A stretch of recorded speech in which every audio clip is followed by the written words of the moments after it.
शाहरुख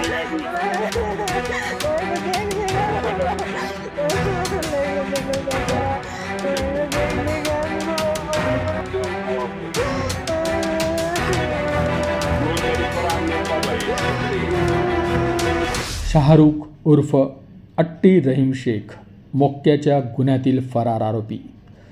रिजवान उर्फ टिपू सत्तार पठाण याच्या टोळीचा सदस्य शाहरुख शेख. खुनाचा प्रयत्न, दरोडा, जबरी चोरी, खंडणी, आर्म ॲक्टप्रमाणे तब्बल 15 गुन्हे नोंद. अखेर पोलिसांशी झालेल्या चकमकीत शाहरुख शेखचा खात्मा झाला आहे. टिपू पठाणसह त्याच्या टोळीतल्या 17 जणांच्या विरोधात हडपसर पोलिसात 20 लाखांची खंडणी मागितल्याप्रकरणी मोक्का अंतर्गत कारवाई करण्यात आली होती. या टोळीतल्या 9 जणांना पकडण्यात आले, मात्र 8 जण फरार आहेत. त्यात शाहरुख देखील फरार होता.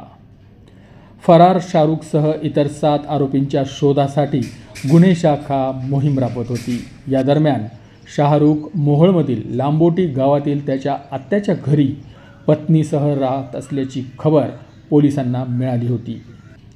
गुन्हे शाखेची एक टीम त्या ठिकाणी तात्काळ त्याला अटक करण्यासाठी रवाना झाली. मात्र यावेळी घरात प्रवेश करायचा प्रयत्न केल्यावर आरोपीने पोलिसांवरच गोळी झाडली. पुणे पोलीस दलात असणारे सहाय्यक निरीक्षक कांबळे यांच्यावर आरोपीने गोळी झाडली, त्यात ते जखमी झाले. प्राथमिक माहितीनुसार आरोपीने 2 राऊंड फायर केले होते. त्यांनी जवळपास 2 राऊंड हे फायर केले.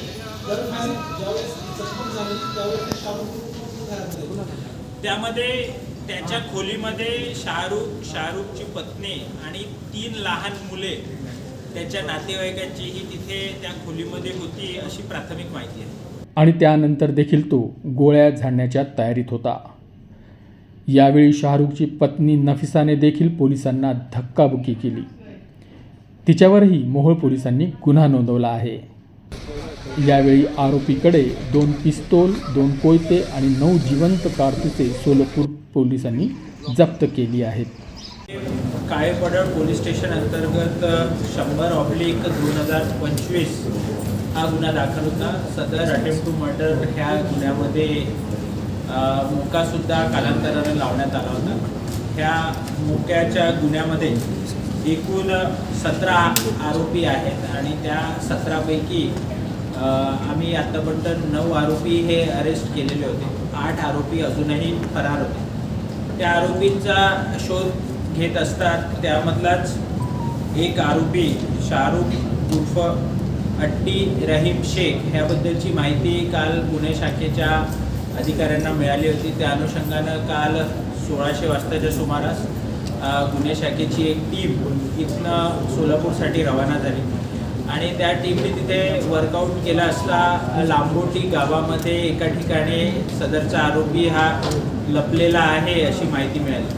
त्या माहितीवर वर्कआउट करून जेव्हा त्या घरामध्ये आम्ही प्रवेश करण्याचा प्रयत्न केला तेव्हा आमच्या EPI कांबळे यांच्यावर सदर आरोपीने फायर केला आणि त्याच्या रिटॅलिएशनमध्ये EPI कांबळे यांनी फायर केल्यावर तो आरोपी जखमी झाला. जखमी अवस्थेत त्याला हॉस्पिटलाइज केलं असता तिथे त्याला मृत घोषित करण्यात आलेला आहे. सर, एकूण किती गोळ्या झाडल्यात? आपले कर्मचारी कोणी त्याने गोळ्या झाल्या, त्यात काही जखमी झालेत का? त्याने किती गोळ्या झाडल्या, आपण किती गोळ्या झाडल्या, कुठे गोळ्या लागल्या? ह्यामध्ये जी प्राथमिक माहिती आहे त्या माहितीच्या अनुषंगाने त्याने 1-2 राऊंड्स फायर केले आरोपीने अशी प्राथमिक माहिती आहे. आणि त्याच्यावर जो क्रॉस फायर झाला आहे त्याच्यामध्ये सुद्धा काही राऊंड्स हे फायर झालेले आहेत. पंचनामा तिथला अंतिम झाल्यानंतरच त्याच्याबद्दलची अधिकची माहिती सांगता येईल. सर, आपल्या कर्मचारी किंवा अधिकारी किती जखमी आहेत आपल्या? ह्यामध्ये जे आहे ते प्रदीप एक मिनिट. सॉरी. ह्यामध्ये जे आहे तिथे आमचे जे अधिकारी आहेत ते सुद्धा हॉस्पिटलला गेलेले आहेत आणि ते कोणीही गंभीर अशा स्वरूपाचे जखमी नाही आहेत. ते घर कुणाचं होतं आणि तो किती दिवसापासून तिथं राहत होता, त्या तिथले जे लोक आहेत त्याचं आणि ह्या आरोपीचं काय कनेक्शन आहे हे कोणतं असेल?